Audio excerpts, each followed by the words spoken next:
Tahukah kamu, potensi zakat di Indonesia mencapai lebih dari 300 triliun rupiah per tahun. Tapi, realisasinya belum sampai 10% dari angka itu. Padahal, kalau dikelola dengan baik, zakat punya kekuatan untuk mengangkat jutaan orang untuk keluar dari kemiskinan. Di video ini, kita akan bahas bagaimana zakat, salah satu pilar ekonomi Islam, bisa menjadi solusi nyata, bukan hanya sekedar ibadah tahunan. Zakat secara bahasa berarti menyucikan atau menumbuhkan.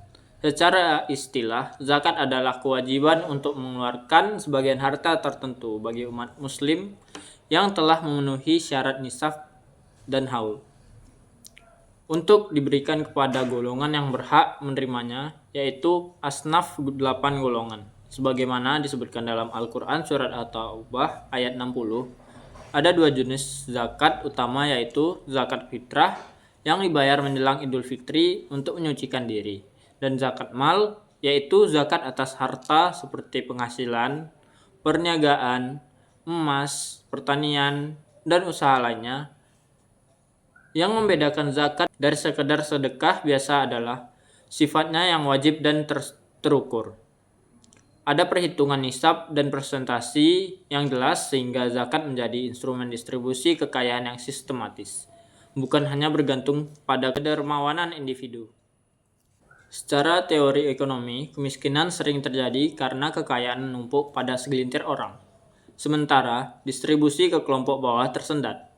Zakat hadir sebagai mekanisme redistribusi kekayaan yang built-in dalam ekonomi Islam.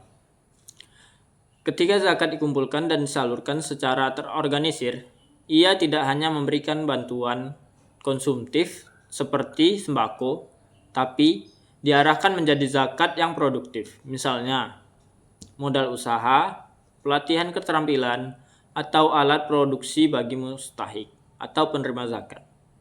Dengan begitu, penerima zakat berpotensi naik kelas dari mustahik menjadi pemberi zakat. Inilah yang membedakan pendekatan ekonomi Islam, yaitu kemiskinan tidak hanya diselesaikan lewat charity sesaat, tetapi lewat sistem yang mendorong kemandirian ekonomi jangka panjang. Di Indonesia, lembaga seperti Basnas dan berbagai lembaga amil zakat lainnya sudah menjalankan program zakat produktif. Contohnya, program pemberdayaan ternak sapi, bantuan modal usaha, hingga beasiswa pendidikan bagi anak dari keluarga yang kurang mampu. Salah satu contoh yang sering dibahas adalah program pertanian dan peternakan berbasis zakat, di mana mustahik diberi modal ternak atau lahan, didampingi secara teknis, dan hasil panennya sebagian dikembalikan untuk membantu mustahik lainnya. Model seperti ini menciptakan efek berantai, yaitu satu bantuan zakat bisa memberdayakan lebih dari satu keluarga secara berkelanjutan. Studi-studi menunjukkan bahwa daerah dengan pengelolaan zakat yang baik cenderung memiliki penurunan angka kemiskinan yang lebih signifikan dibandingkan daerah yang zakatnya masih dikelola secara individual dan tidak terorganisir. Meski potensinya besar, ada beberapa tantangan dalam pengelolaan zakat. Pertama, rendahnya kesadaran masyarakat untuk membayar zakat melalui lembaga resmi. Banyak yang masih memberikan zakat langsung ke tetangga atau kerabat tanpa pencatatan, sehingga sulit dioptimalkan secara nasional. Kedua, masih terbatasnya transparansi dan akuntabilitas sebagian lembaga zakat. Ketiga, minimnya literasi masyarakat tentang zakat produktif dibandingkan zakat konsumtif.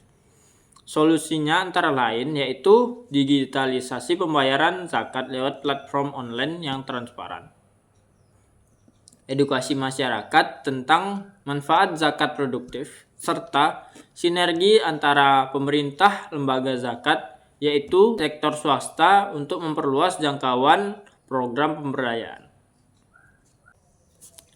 Jadi, zakat bukan hanya sekedar ritual tahunan, tapi instrumen ekonomi yang mempunyai kekuatan besar untuk mengetaskan kemiskinan, asal dikelola secara profesional, transparan, dan diarahkan pada pemberdayaan, bukan hanya bantuan sesaat.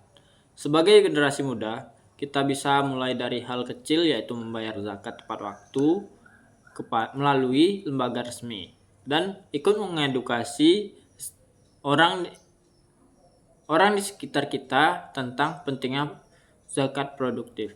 Karena ekonomi yang adil dimulai dari kepedulian yang terorganisir. Terima kasih sudah menonton, sampai jumpa di video selanjutnya.